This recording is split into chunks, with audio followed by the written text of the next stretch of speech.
Run it. Welcome, Thunderbird Nation, to the Thunderbird Coaches Show. I'm your host, Jon Smith, this fine August day, and the star of the show sitting next to me is Coach DeLane Fitzgerald. And joining us, courtesy of Visit Cedar City Bryan Head, is our student athlete, Seni Tuiaki. Welcome, gentlemen. Thank you. Thank you. Great to have you guys on the show. This is an exciting situation. This is year 5 of the reign of Fitzgerald for the Thunderbird football squad.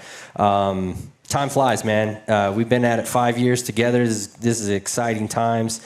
We got another batch of T-Birds ready to go. It's got to be an exciting time. It's got to be maybe a little nervous time. Let's talk a little bit about the fall camp and kind of this new frontier in college football. I think we need to talk about, Coach, how to build a culture in this new era. I agree with you that the last 5 years has flown. I didn't know we'd been doing this for 5 years. Hadn't really thought about it. Starting 5. Sitting down here with you. Yeah, starting year 5. Yeah. Sitting down here with you reminds me of just how close we are to the season. I think I've been practicing. We've been in camp, 16, 18 hours a day, and we've been practicing and meeting and doing walkthroughs. And I'd kind of forgotten we got a game next week. And then sit down here with you, and I went, oh. Well, it's not. Is it next week or is it the week out? Is it next week? Next week. Oh, man, it is flying. My focus was on us getting better each day. And yes. That's where it should be. Sit down here with you, and I go, oh, we got a game coming up. Yeah. You asked about culture. John, I think culture is day by day and minute by minute and week by week. And I know they're not in order, but I think that's the way it is. And culture is what you're promoting, and it's also what you're going to tolerate on a daily basis. Yeah. It's what you're teaching, and then the flip side of that is what you're going to tolerate and what you're going to allow on a daily basis. And John, culture is daily. It is every single day. Yet you're having to stress some positive things, and you're also having to stress some things that you're not going to tolerate each day. Yeah, you're setting a tone, both positively and also what you're not going to put up with and what the Thunderbird way is, right? You guys did a little, was it a camp out? I mean, what did it end up being as far as a team building here in the fall camp? Yeah, probably better for Seni to talk about. But, yeah, we took the guys camping this year. First time in my career, we stopped camp. We stopped camp and went up on the mountain, about 9,000 feet elevation, and spent the weekend up there and just really had a good time. Seni, you're a team leader. What's it like? What are the things that you have to do to bring these guys together as a unit? I think first it just starts with the mindset, the attitude, and just approaching the everyday practice with a positive mindset. And Coach was able to touch on this yesterday, and just being willing to love the game. Love what we're doing, being with our feet at, and just being present. And yeah. I think one of those things is that I like to push out on the field is just to love one another and love the game really.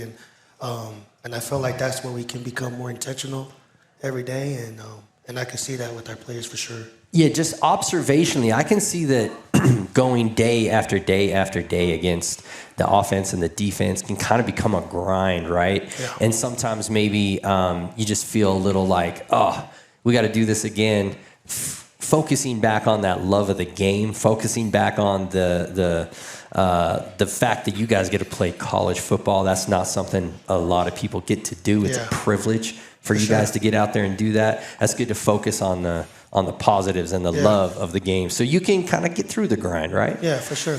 And this is my 6th year, and I always have that mindset every day, knowing that maybe next year I won't be seeing the helmet or football again, but it's just the approach of it all, and just having that mindset of knowing that there's a lot of guys back at home that would wish and want this opportunity to play ball, and so that just grows the love also for the game as well for me. Now, you had a chance, really. You've graduated, right? Yeah. And you've had a chance whether you wanted to come back or not. And you're sitting with us, which is exciting for us in Thunderbird Nation. But what went into the decision to come back? Like I said, just knowing that next year I could be sitting at home helping family. Yeah. And just knowing that this could be my last ride playing ball. But just playing ball since I was 8 years old, just having the love for the game, knowing that this could be taken away just like that. And so it wasn't, as hard of a decision, but just knowing that I love the guys here, I love the community here, and the coaches and everything that they put into us. really just made the decision easy, and just knowing that this is somewhere I want to be. So that's a great answer. We're excited that you made the decision to come back. We're excited you're here with us and leading the internally the team from the inside and the players' perspective. We appreciate you, man. Coach, let's talk a little bit about the new team we have. We got some familiar faces. We got some new kids on the block. Anybody you want to highlight as far as some of maybe the more familiar faces the Thunderbird Nation has seen and maybe give us a little progress report? Yeah, sure. Of people that they know, Josh Accord is back with us at the tight end position and having a great camp after being away for a year. And, he's a familiar face and name. Will Burns played a lot at quarterback last year, and Will's QB1 right now and doing a nice job for us, John. At the tackle position, Cy Candy Alley returns at the left tackle position, and then Crush Sowers returns at left guard, and he's not playing left guard this year, but he was our starting left guard last year, and we're excited about that. Where's he playing, center? He's playing center this fall. Mark Bales and Devin Downing are back at wide receiver, and we're excited about them, and they're having a good camp. At the specialist position, we returned Jaden Rogers, and he was a freshman All-American for us a couple of years ago. He was perfect on PATs last year. We're excited about him kicking the football. We flip over on the defensive side of the ball, and we were able to sweet talk Seni into coming back and playing another year, and we're excited about that. For those y'all out there, Seni's worth his weight in gold as a young man and as a leader for us, and we're hoping with a little luck that he might make a couple of plays this fall. Hey, running back run into him or something. Hey, bad tunnel screen. Yeah. They forget to pick him up. Anyway, I'm joking. Good football player, better person, better leader. But we're excited. But we got Seni back. We have Parker Andrews back, and we have Jaden Wells at the defensive tackle position. We've added a couple transfers there that are going to help us. John, really new look at the defensive end position, and we're not talking about that right now, but returning faces at linebacker, and Mason Stromsted's back for his 4th year, and 3 of those are as a starter, and he's one of our leaders and just kind of steady Eddie. Does a really good job day in and day out, week in and week out, and Mason refuses to talk a whole lot, but he plays really, really hard, and we're excited about that one. You're going to have to help me here. Lincoln for sure. We got Lincoln Mariner back, and I can pronounce Lincoln's name. I was worried about the names, but Lincoln's back and a senior leader for us, and did a nice job for us last year. Going to have a lot better senior year for us this year. Manasa Pella is back at the linebacker position, and then Longa Lima. Pronounce his last name. Lessa. There you go. Lessa. That's an easy one. Lessa. Yeah, we've got Longa Lima back. And excited about him. John, we may go 6 players deep at linebacker, and that's exciting. At the corner position, we're returning Tim Christian, Jacoby Spence, and Sean Mays at the corner position. We went out and added some transfers at DB that are really going to help them. At the safety position, we've got a few players back, and I'm drawing a blank right now. Tavian's back and going to help us at safety. And then we brought in some transfers at the safety position that are going to help us. Parker Vance was with us last year and didn't do a whole lot. And ever since the season ended last year, he's as good or better a player as we have on our team. He's a good-looking safety. Done a nice job in the offseason of just turning it on. And as it was unfortunate for him, I think he thought he was just getting that token redshirt year last year, and he was going to turn it on as soon as the year ended. And he's done that and a starter for us right now. And as soon as that happens, the NCAA says, no more red shirts. We're just going to give you 5 straight years. We're just going to give you 5 and you're done. Yeah, so looking back on it, Parker probably thinks he wasted a fall, and he may have wasted a fall, but he won't waste this fall. No. We've got a bunch of familiar faces. We have a pretty solid team as far as some good senior leadership as well as some returning players. But you had mentioned a bunch of transfers that have come in, and probably some freshmen that are coming in might get some playing time. Let's talk a little bit about the new kids on the block and how they can impact both the athleticism of the Thunderbirds, but as well as the culture. Yeah, I forgot Nico as a returner at the running back position. Yeah. Hey, Seni, your scholarship this semester is based on you pronouncing Nico's last name right. Oh man, I don't even know him. Yeah, I know how to pronounce it guys, right. Guys, It's got a lot of vowels. It starts with an A and it goes 12 or 13 letters, I believe. But it's a big one. Hey, if you can't do it, I don't feel bad about me not being able to do it. But Nico's back at the running back position. You asked about transfers. And I left out a couple of the tight end returners also. Sure, yeah. Look, we're just highlighting. We don't have to name them all, Coach. I mean, it's not a test. We got a chance to be pretty darn good at the tight end position. Transfers and leading the way is Floyd Chalk at the tailback position. And then Kamari Reed is also getting playing time at the tailback position. If we can get those two going, going to be good for us. Rand Sawyer's a returning player that I left out, and Rand's doing some good things. And got to get Rand completely healthy and get him going at the skill position. Out at wide receiver, and really it's going to be Mark Bales and Devin Downing right now until some other guys can step up and prove that they can help us. Anson Kraut has been solid. He's got to take the next step at the wide receiver position. Transfers in that defensive backfield. You're really putting me on the spot here because I'm so bad with names. I did warn you. Yeah, you did. You told me yesterday evening that this was coming. Amarion York at the safety position has been a pleasant addition for us and going to have a good senior year for us. Started some games at Oregon State, and we're happy to have him. He's a player. Yeah, Tim Malo played a bunch of games at Brown and has a degree from Brown, so a really smart young man back there and does some good things there. Jonathan Landry started games last year at Eastern Washington, and we've got him running around in the defensive backfield, and we're excited about that. Big addition for us up front on defense. Aiden Hall at the defensive end position has been a welcome addition and done some really good things. Kealo Lou's doing some things at defensive end that we like.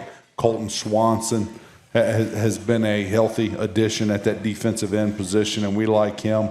Miles Amy is a returning player that I left out. Miles seems to be saving his best year for his last year. He seemed to have saved the best for last.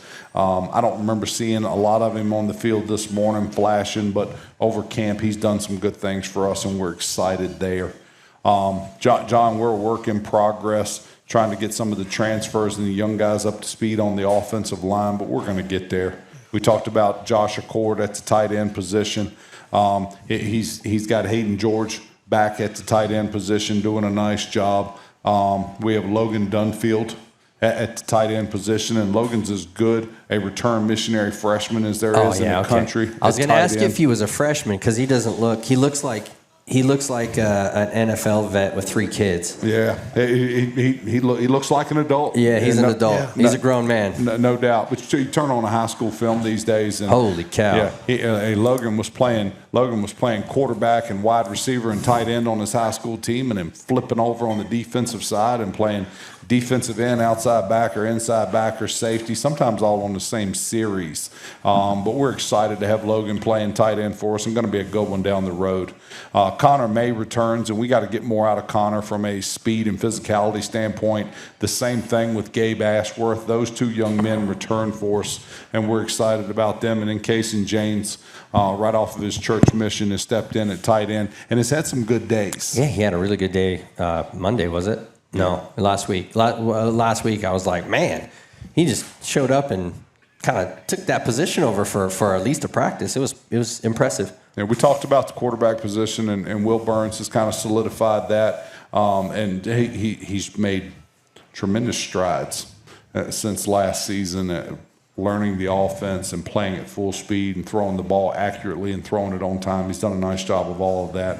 And then from an athleticism point of view, Will's better than a lot of people. Better than most. He's just better than most. That's a great way to put it.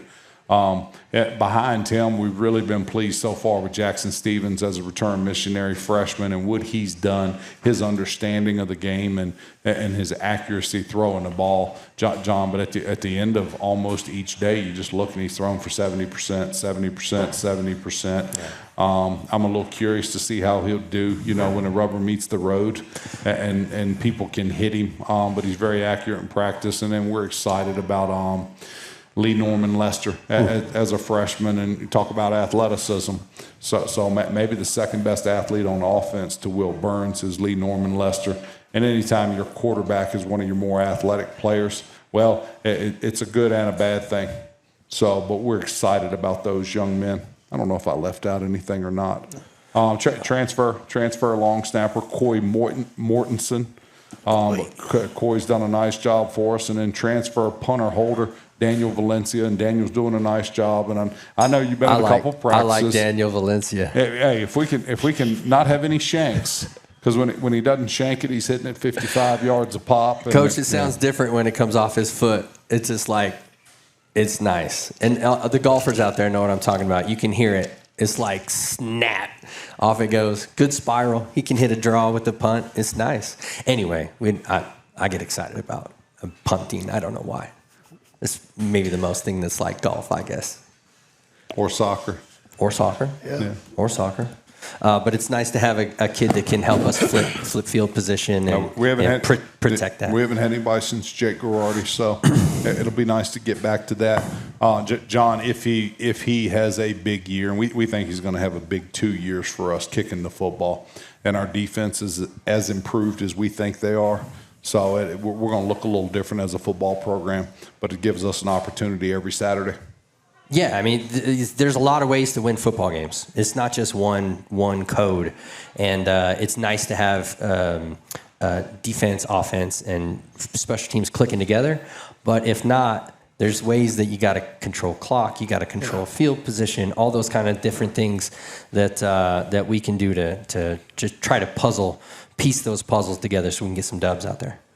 There's only one way to win. Well, win you got to game, score right? more points. Yeah, I do you have realize to score that. At least one more. As Thank long you. as you understand Thank you that. Yeah, there's not multiple ways. There's just one There's way. a clarification. Just one way. Yeah, that was not needed, but I appreciate it anyway. When it comes to smiles, Thunderbird fans know who to trust: Webster Orthodontics, the preferred orthodontist of SUU Athletics. They're the reason Thor the Thunderbird has that beautiful game day grin, and they can do the same for you. Whether it's braces or Invisalign, Webster Ortho provides personalized care and outstanding results, proudly supporting SUU Athletics and our community. Visit webstersmiles.com today to schedule your consultation. Webster Orthodontics, show off that Thunderbird smile. Coach, we talked about different faces from the players' perspective, but we also have some new coaching staff additions. A couple guys have left for different jobs. But we've reloaded. Can we talk a little bit about the coaching staff transitions and who we got going and how you like them fitting into your staff? Yeah, we lost 3 full-time coaches and 2 of them to the FBS level, and they got all of them at least doubled their pay and got multi-year contracts. And which is good. That's what happens when you have success. When you're good at what you do. 3 straight winning seasons, and those guys got good jobs and left town. And then we had our defensive ends coach, Sean Madgenson, got a coordinator's job back east. So they all moved on to, hopefully greener pastures for them, and we wish them all the best. For us, we were able to go out and get Darius Smith left as a running backs coach, and we wish Darius well, and we were able to go out and get Jarrell Harrison, former Adams State head coach and a Vegas native, and maybe the best recruiter of the city of Vegas there is, and that was one of the selling points for me. But Jarrell's done a nice job so far. In everything we've asked him to do, he's been really, really good. Offensive line, Matt White took the Northern Illinois offensive line job, and we wish him the best with that. We're able to go out and hire veteran Ron Hudson. Not only did we get a good football coach and a good guy, it's a little bit sweeter when you get to call a guy down, call him in his office down at Utah Tech and offer him a job, and he accepts. It just. And every once in a while, you got to put a little brother in his place. Yeah, I bet. But we called down and hired their offensive line coach, and Ron's been here since spring ball and has done a nice job. One of the younger, more challenging coaching jobs, maybe of my career, and I'm sure of Ron's career also. But he's doing a nice job with those guys. You mean the O-line's young? Our O-line's young. Okay. And that doesn't mean they're incompetent, John. We're just not very old at that position right now. Before I ran home and showered and shaved, I know you're pleased that I showered. Very pleased. But before I ran home and did those things, I got a chance to watch this morning's practice film, and we got 3 freshmen. We got 3 freshmen that aren't ready to play yet, but are going to be really good players. That's exciting. And it was fun watching them run and be physical. Push Seni around a little bit on the field. I need it. No, opposition creates strengths. It was fun to watch that a little while before we got this done. And any other coaching, not even necessarily additions, but maybe elevations. Yeah, Coach Madison, who had been with us since he was a player in 2014, a long time. He took a coordinator's job out east, and we wish him the best. But we hired Josh Runda, and Josh Runda a couple of years ago was a defensive coordinator at Idaho State, so has a familiarity with this area the Big Sky and recruiting out west. Josh had left Idaho State and was coaching the defense at the University of Cincinnati, but was able to talk him into taking our defensive ends job. And Josh has done a great job both coaching and recruiting since he's been here. Fantastic. And then you've got do you have a new tight ends coach, or was that an elevation, or was that was he there last year? Coach Fahey's been with us off and on for a long time. Okay. Yeah, probably need to talk a little bit about our returners, but I'll forget to name somebody. And I got it. You don't want to get anyone offended. I really don't care if our coaching staff gets their feelings hurt a little bit. Yeah, I get a sense, Coach, that you don't really care about offending anybody. I do. I do. So we love you for it, though. I do, yeah, but not you and not our coaching staff. No, you can't offend me. Y'all just have to be pretty thick. I've been around. Thick-skinned. Well, we got to be pretty thick to hang out with you in the first place. But yes, thick-skinned, definitely thick-skinned. Either thick-skinned or desperate. No, our returning coaching staff, and they're really good football coaches. Yeah. I've been impressed with what we've done defensively and the humility and the working together of our defensive staff, and excited about the players that we have and what they're capable of doing. Will Brunson is our pass game coordinator, and I think he's one of the better young coaches in the country, and excited about him. Scott Fahey at tight ends, we mentioned him. And then Jack Nelson's the other one that's back, coaching the wide receivers. They're all good football coaches. John, I wouldn't trade our coaching staff for almost any coaching staff in the country. They do a great job, and if they can put up with you, that's a phenomenal. You're back on it now. That's a phenomenal trait for a human being. The patience. Yeah, the thick-skinnedness. You're not supposed to agree with him. Cindy, that reminds me, we have a nice segment here called the Visit Cedar City Brian Head Student Spotlight. Seni Tuiaki, you are that spotlight today, a.k.a. Turbo. Yes. Right? You get called Turbo a lot. Mm-hmm. Not for my speed. Not for your speed? Just my smile. Just all that hot air that goes into the engine? That's what turbos do. They put air in. I don't know. Anyway. Man, we're so glad to have you on the show today. When Coach was asking me, he said, hey, who do we need? I said, we got to start it off right. We need a veteran. We need someone with energy. And there was no doubt it was you. So we appreciate you. Now, school's not in yet, but we'll talk a little bit about this, how being a student athlete has enriched your life. Let's talk about that a little bit right now. You are a grad transfer or a graduate. But are you working on a postgraduate degree, or what is it that you're up to student-wise? Yeah, so I'm in a grad program called the Interdisciplinary Studies program. Yes. And it's a 30-credit program, and we're super grateful to be able to be part of that program, and it's going good so far. Fantastic. Can't wait to finish it up in the spring. But yeah, fantastic. Learning new things, learning about the field of social work. Okay. That's I'm big into that, on just helping people, taking care of people, and yeah. Can you see that as a path forward for you, the social work and I'll say for sure. At a young age, I was always a caregiver for my dad. Okay. So it for sure grew on me. Yeah. And it's something that I enjoy doing ever since then. There's a special place in heaven for those folks. Let me tell you, I've had to deal with that in my life a little bit, and it's something where you kind of have to be selfless. Yeah. And we love that you do that, and that you're looking to do that as a career. What about the balance between being a student and being an athlete? It has its perks for sure. You know, there's just times where like just being an athlete could be a drain, but more of just balancing it all out from school to taking care of the stuff that's in the classrooms to the stuff on the field. Yeah. And so just being able to just have a daily plan out, taking care of, just really being a man about things and just taking care of business is what helped me for sure. And so just having that mindset of, planning everything out and just executing really. That's a great answer. Having a little plan, making sure you execute it, and then also there might be some sacrifices you make for sure. in order to get things done. You might not be, playing Madden as much as you want because you got to go do the homework or whatever it is. But I like how you said you're a man about it and go take care of business. That's great. Ernie's is more than just a gas stop. It's your one-stop spot for fuel, fresh food, and friendly service. With locations across southern Utah, including one right here in Cedar City, Ernie's makes it easy to fill up and fuel up. Don't forget, Ernie's is home of the world-famous chicken strips, a local favorite that keeps fans coming back. Proudly supporting SUU athletics and proudly serving our community. Stop by Ernie's in Cedar City today. Turbo, you mentioned earlier in the show that one of the reasons that you came back to Thunderbird Nation was because you really enjoyed the community. What has the community meant to you while you've been here these couple years?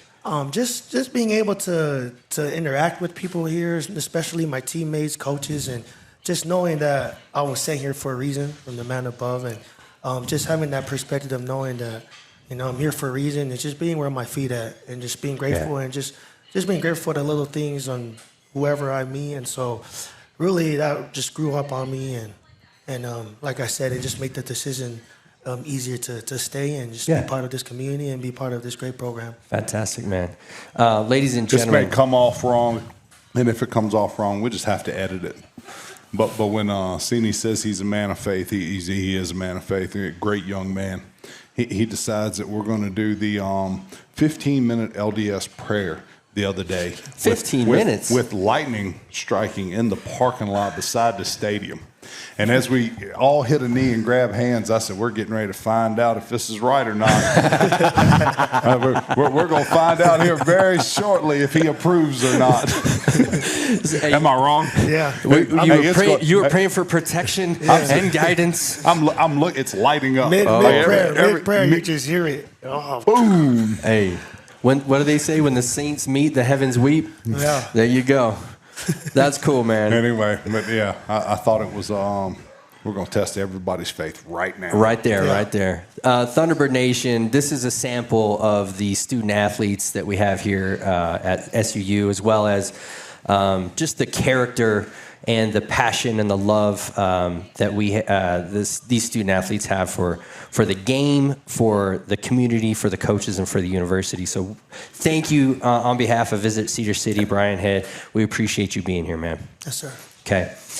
Next segment, Coach, we're going to talk a little bit about kind of going off that community thing. You guys had some service projects.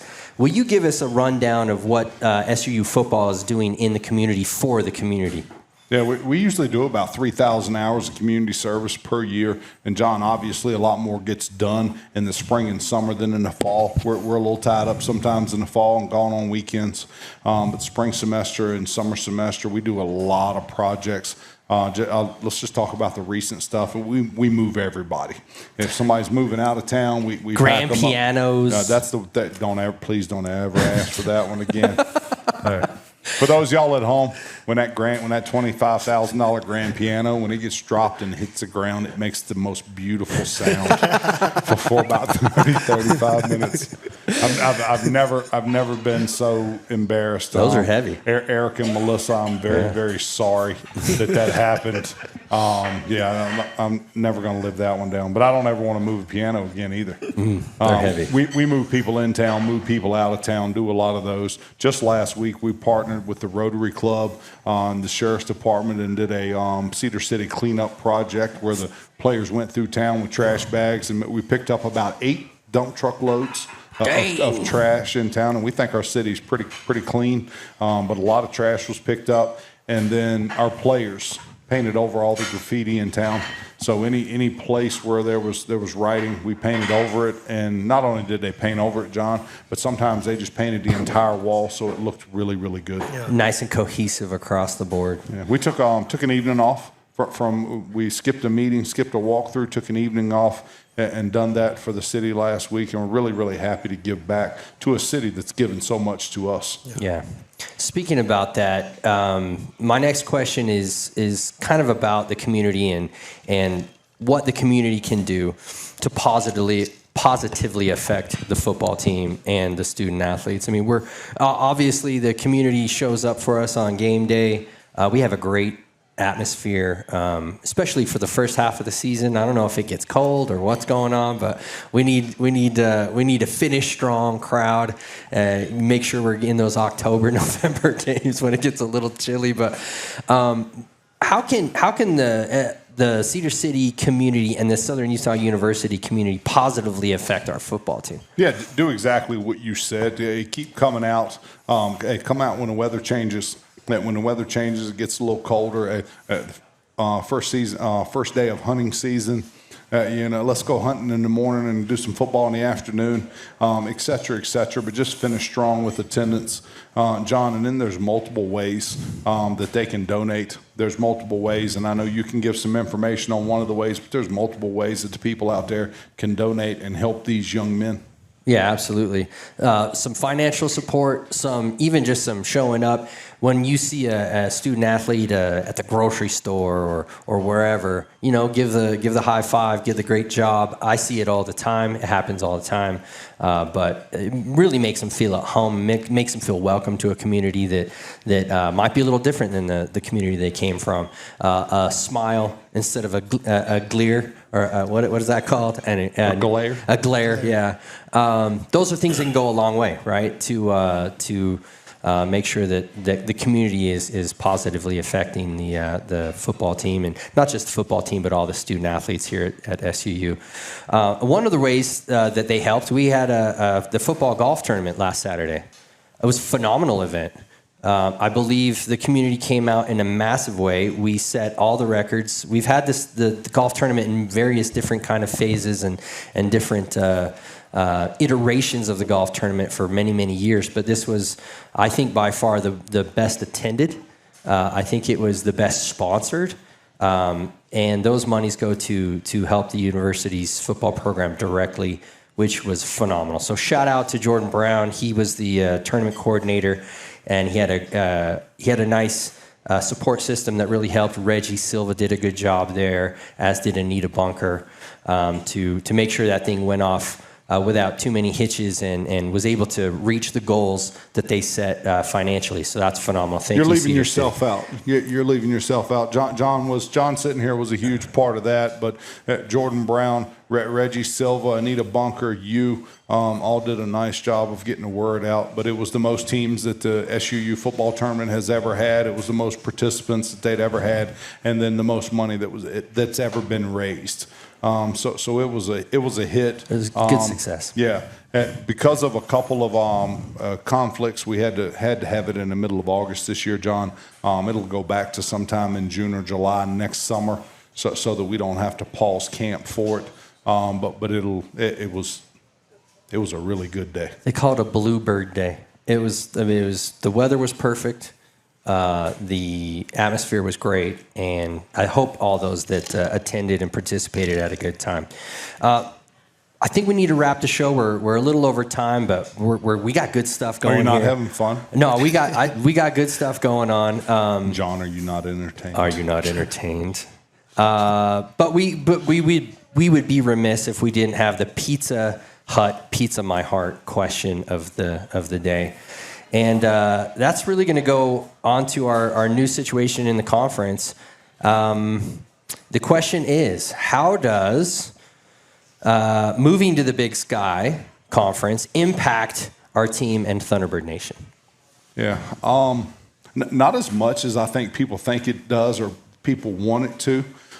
Is it going to impact recruiting? It's already impacted recruiting, and recruiting's better and recruiting's easier because we recruit to Western United States, and let's be honest, that they don't know how prestigious or fun it is to go to Eastern Kentucky until you go, and they don't really want to go to West Georgia, right? Or to Muscle Shoals, Alabama. No knock to those teams, but it's just not something that we think about over here in the West. Now, you could probably get a kid in Salt Lake City excited about going to Nashville and playing Austin Peay or whatever, but no, there wasn't a lot of regional draw with the recruits. So recruiting has improved. Recruiting's already changed. It's going to continue to to change. It's going to continue to get better. That's where we're really seeing some of the fruits of our labor pay off with rejoining the Big Sky Conference.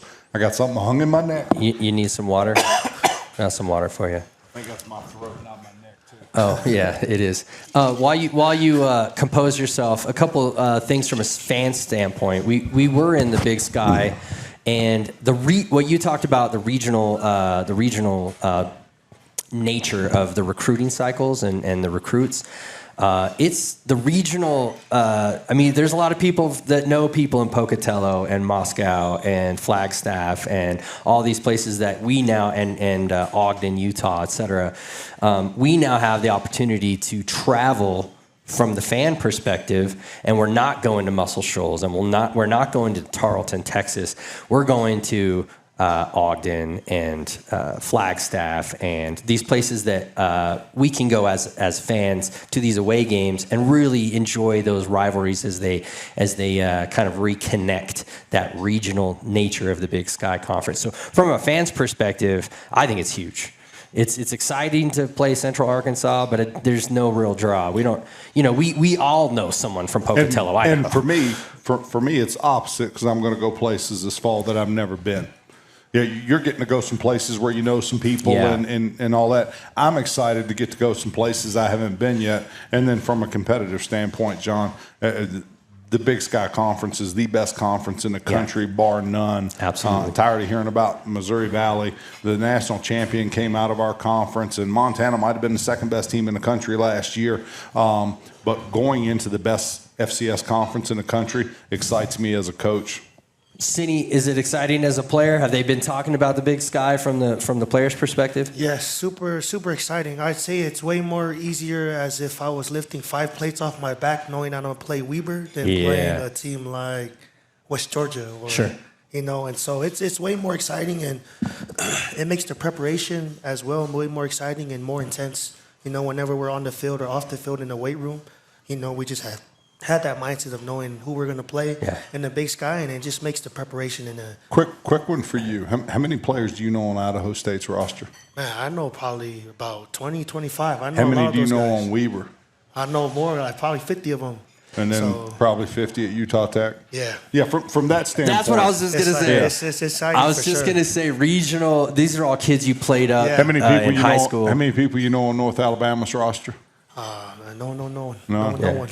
So it's exciting and it's easy to get up for those games because you're going to go play your buddies and you're going to go show them who's boss, right? And it's crazy because these buddies of mine are like guys I've been seeing in middle school. Yeah. I forgot that I'm way older than these guys, but it's like I'm still around. They looked up to you when they were in middle school and you were in junior in high school. Oh, man. Look, Thunderbird Nation, the future is bright. We got an exciting 2026 conference schedule. The team is raring, ready to go, preparing for August 29th. We open up at Montana. We'll talk a little bit more about Montana next week and get the preview and see what they're all about. But we're really excited, Thunderbird Nation, for Seni Tuiaki, Coach DeLane Fitzgerald. I'm Jon Smith signing off. Go Thunderbirds. Go Thunderbirds. Go T-Birds.